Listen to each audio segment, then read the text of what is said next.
o debate é muito importante, gente. O assunto BRICS, o assunto Argentina, eu tenho visto muito preconceito tolo nas redes sociais. O Brasil precisa se integrar ao resto da América Latina, tá?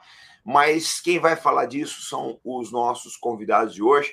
Ministro, seja bem-vindo a bordo. Rogerinho, seja bem-vindo aqui, a casa de vocês aí. Tá contigo. Brasil deve ou não deve chamar a Argentina para os BRICS? Ministro. Boa noite, comandante Robson. Boa noite, Rogério. Boa noite aos nossos internautas. Boa noite a todos e todas os que nos acompanham nesse momento. Parabéns, comandante Robson, por sempre pautar assuntos de relevância, de interesse nacional. Ontem eu estava em Cuiabá, já estou em São Paulo, e ontem eu fui a Cuiabá fazer uma conferência de encerramento de um congresso, uma reunião da Federação da Agricultura do Mato Grosso com a Embrapa, em torno de temas que relacionam agricultura e tecnologia. E tinham lá centenas de participantes, de todo o Brasil, aliás, muita gente de São Paulo, do Tocantins, mais principalmente de Goiás, mais principalmente do Mato Grosso. Todas aquelas cidades muito prósperas, de todas as regiões do Mato Grosso, que hoje é o estado responsável pelo equilíbrio da balança comercial do Brasil. Eu lembro que durante a Copa, tinha aqui uns jornalistas de São Paulo, que conhecem São Paulo e Miami, e não conhecem o Brasil, que eram contra fazer uma sede da Copa no Mato Grosso. E eu dizia, olha, o Mato Grosso, naquele ano, acho que 2011, 2012, o Mato Grosso foi responsável por 60% do saldo comercial do Brasil. Por quê? Porque exporta muito e importa pouco. Exporta muito grão, muita proteína e importa pouco. São Paulo é deficitário, porque exporta muito, mas importa muito mais. Tá certo? E aí, o que eu vejo, eu estou fazendo aqui esse caminho da roça para chegar na questão dos BRICS e chegar na Argentina. E o que eu disse lá? Eu disse, olha, o Brasil pode ter muitas dificuldades no seu futuro. Pode ser submetido a muitas pressões, principalmente por conta dessa agenda envolvendo a pressão sobre a Amazônia, a agenda chamada do meio ambiente. O Brasil vai sofrer muita pressão, mas a base fundamental de apoio do Brasil para enfrentar isso vai ser a pujança da sua agricultura, da sua pecuária e da sua agroindústria. Porque no ano passado, e aí os BRICS e a China contam muito, o Brasil teve um saldo de 100 bilhões de dólares na sua balança do agronegócio, da agroindústria, com o exterior. 100 bilhões de dólares, meus amigos, são 500 bilhões de reais. São 1 trilhão de reais a cada ano de saldo que a agricultura e a pecuária nos fornecem. E por que o Brasil tem um futuro promissor na balança comercial da agricultura, da pecuária, da produção de alimentos? Porque a China e a Índia, 2 membros dos BRICS, estão crescendo muito. As 2 grandes notícias que vão impactar a geopolítica nos próximos anos são, primeiro, quando a China, de fato, for reconhecida como a primeira potência econômica do mundo. Isso está muito próximo. E a segunda notícia, meus amigos e minhas amigas, é quando a Índia ultrapassar a China em população, que também está muito perto. E esses 2 países, ao lado da Indonésia, comporão as 5 grandes potências econômicas do mundo. Em breve, as 5 grandes potências econômicas do mundo serão a China, em primeiro lugar, a Índia, que também vai ultrapassar os Estados Unidos que ficarão em terceiro lugar, a Indonésia, que ficará em quarto lugar, e o Brasil será a 5ª economia do mundo, apoiado exatamente na pujança da sua agricultura, da sua pecuária e da sua agroindústria. E essa agroindústria vai financiar a nossa 4ª revolução industrial. Essa agroindústria vai nos financiar como o café nos financiou no passado. Como o café permitiu, o excedente do café foi que permitiu a industrialização de São Paulo e do Brasil. E muita gente não compreende. Dito isso, cheguemos à questão do ingresso da Argentina nos BRICS. Eu acho que para o Brasil seria uma coisa boa. É nosso vizinho, é nosso parceiro comercial importante. A entrada da Argentina poderia, inclusive, aproximar ainda mais, legitimar ainda mais a nossa cooperação. O problema é que o Brasil de hoje é um Brasil diferente dos anos 60, dos anos 70, dos anos 80. O Brasil dos anos 60 ambicionava um lugar no mundo como país importante e referência. O Brasil dos anos 60 é o Brasil do chanceler Araújo Castro, do discurso dos 3Ds, que fez história na ONU, quando ele era chanceler, em 1963, do presidente João Goulart. O discurso dos 3Ds é conhecido porque ele propôs que o mundo tivesse como agenda o desenvolvimento de todos os países, e não apenas dos que já eram prósperos. O desenvolvimento era o primeiro D, o desarmamento era o segundo D, ou seja, e a descolonização era o terceiro D. Esse foi o discurso do Araújo Castro, que uniu amplamente o mundo em torno dessa agenda e retirou o mundo da agenda da Guerra Fria.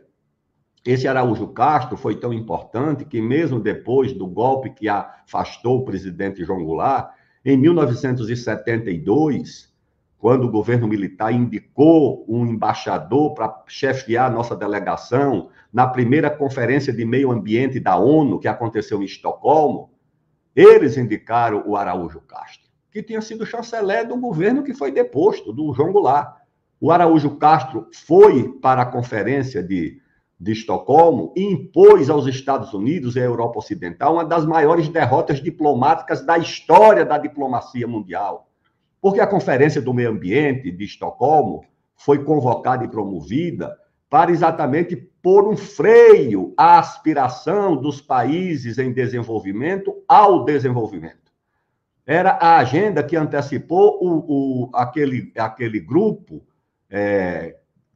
que criou a agenda de que não haveria condições para todos se desenvolverem, porque não haveria recursos materiais e minerais suficientes para todos.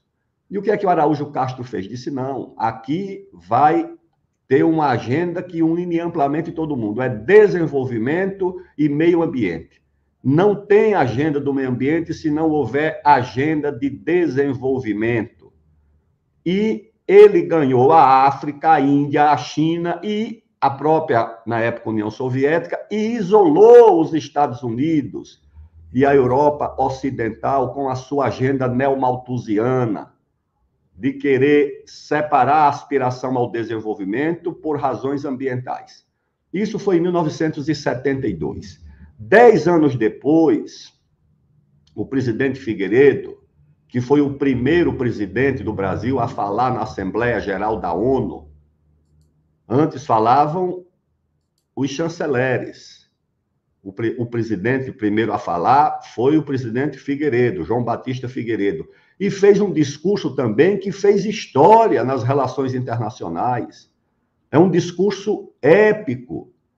Eu publiquei recentemente no portal Bonifácio o discurso do presidente João Figueiredo, naturalmente orientado pelo seu chanceler, que era um grande diplomata, Ramiro Saraiva Guerreiro. Era a elite da elite do Itamaraty. Essa gente altamente qualificada, que olhava para o Brasil com otimismo, com confiança e com grandeza, com ambição legítima.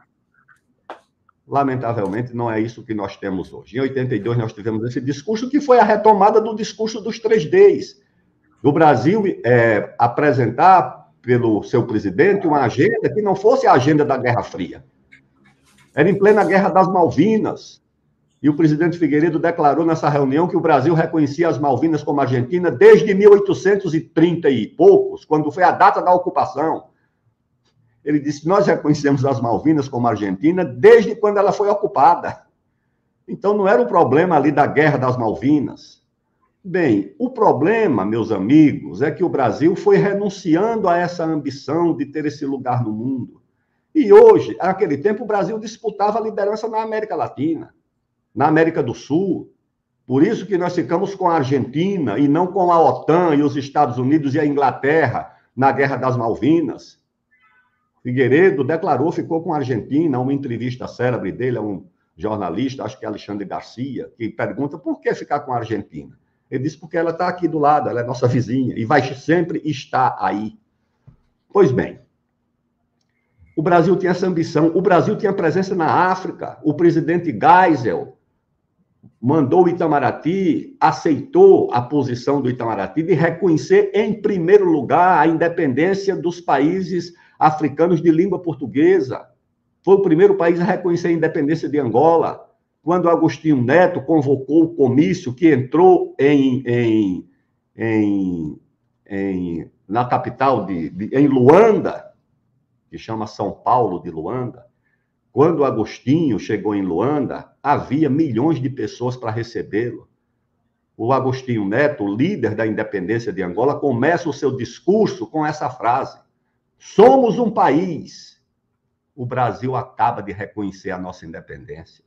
Ou seja, a chancela, o reconhecimento do Brasil foi o suficiente para o líder de uma revolução anticolonial declarar como primeira frase de líder de um país independente que Angola era um país porque o Brasil acabava de reconhecer a sua independência. E foi o presidente Geisel que reconheceu a independência de Angola, de Moçambique, da Guiné-Bissau, de Cabo Verde, de São Tomé e Príncipe.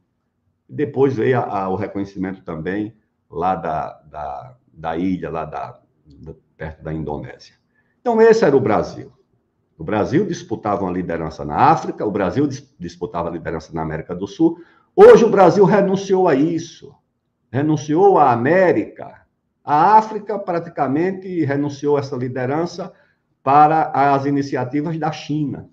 E aqui na América do Sul também, é a China e os Estados Unidos que vão ganhando cada vez mais protagonismo em prejuízo do Brasil, que é vizinho de todo mundo. É o Brasil que tem que liderar a América do Sul e não ter medo de dizer isso, de assumir como liderança benévola, pacífica, mas uma liderança irrenunciável, porque tem 220 milhões de habitantes, tem 16 mil quilômetros de fronteira, tem a maior economia, deveria ter as maiores forças armadas, deveria ser o líder científico, tecnológico, diplomático e militar da América do Sul. Eu fui ministro da Defesa e sei que essa liderança, mais do que possível, mais do que necessária, ela é reivindicada, meus amigos, por todos os nossos vizinhos, independentemente de ideologia. Eu fui ministro da Defesa de um governo, sei lá o que chamam de progressista, de esquerda, seja lá o que foi, e me relacionei com o ministro da Defesa de governo de todas as tendências ideológicas e não tive dificuldade com nenhum deles, porque a liderança do Brasil era natural. Mas o Brasil foi renunciando, foi abdicando parte dessa liderança para os Estados Unidos, parte para a China, na África e aqui na América do Sul, e chega numa situação dessa, a diplomacia brasileira está enfraquecida. Por quê? Porque, naturalmente, claro que não existe mais a Guerra Fria, não sei se faz sentido um movimento de não alinhados, mas acho que o Brasil tem algum receio de que esse movimento dos BRICS se converta num movimento político ideológico. E talvez, de fato, isso não seja muito importante para o Brasil. Certo? O Brasil não deve, de fato, ter alianças ideológicas, nem estratégicas, nem geopolíticas unilaterais no momento. Talvez um BRICS mais politizado interesse à China ou à Rússia. Provavelmente não interesse tanto ao Brasil. O Brasil interessa aos BRICS como espaço de cooperação comercial, econômico, científico, tecnológico, cultural. Mas na área da diplomacia geopolítica é preciso ir com cuidado. Eu acho que é preciso ir com prudência por causa da nossa posição enfraquecida, tá certo? O Brasil teria que papel? O Brasil teria um papel a reboque da China ou da Rússia ou dos Estados Unidos se ele fizer qualquer aliança unilateral com quem quer que seja. Então, acho que é preciso. A declaração foi cuidadosa, não houve votação nem decisão da entrada da China, porque eu acho que não é só a China, a Indonésia. Acho que a Índia também talvez não tenha, assim, tanta simpatia por transformar os BRICS numa articulação tipo não alinhados, né? Então é preciso ir com cuidado e com paciência, porque nós não podemos abrir mão das relações de cooperação estratégicas com a China, com a Índia, com os BRICS e com a Argentina, se vier entrar nos BRICS, mas também não podemos entrar numa rota de colisão ou de ruptura com os Estados Unidos. Como diria o presidente Figueiredo, sobre a Argentina, que está aqui, eu diria, os Estados Unidos não estão aqui, mas estão bem ali. Tá certo? Então, é preciso ir com paciência e com cuidado, mantendo o Brasil equidistante dessa disputa e fazendo com que o Brasil tire o melhor proveito dela.